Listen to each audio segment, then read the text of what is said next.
Republican presidential candidate Ron Paul just finished speaking to a big crowd of Washington voters. He's in Vancouver hoping to make an impact in our state just a few weeks before the March 3rd caucuses. C.R. Douglas is traveling with Paul around the state. He joins us live now in Vancouver with more on Paul's message. C.R.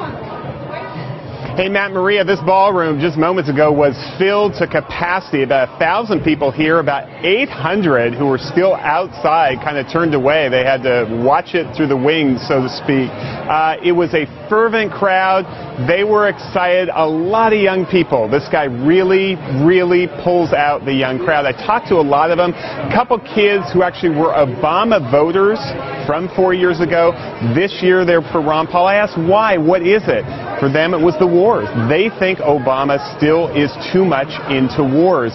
I asked how about social issues? Is this guy too conservative for a place like Washington? And they said, you know, we don't necessarily agree with him on abortion. We don't necessarily agree with him on same-sex marriage. But what we like about him is he believes in states' rights. He's not a crusader for either of those issues at the federal level. He wants to leave it to states. It's sort of that liberty theme they like. Now, just a few minutes ago after he spoke, I had a chance to ask him a few questions about his candidacy.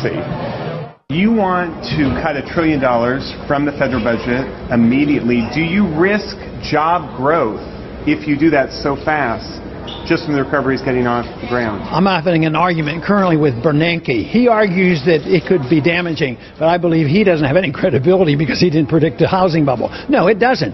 An example I use is we brought 10 million people home from World War II. We cut 60% of our budget, cut taxes by 30%, and we had economic growth for the first time in about 17 years. So I would say no.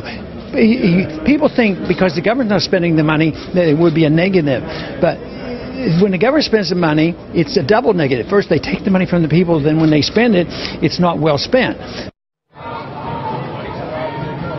Interestingly, his speech here today was almost an economics lecture. I mean, he talked a lot about the Fed. He talked a lot about the history of sort of empires that went and spent, took out a lot of debt, and how they eventually fell.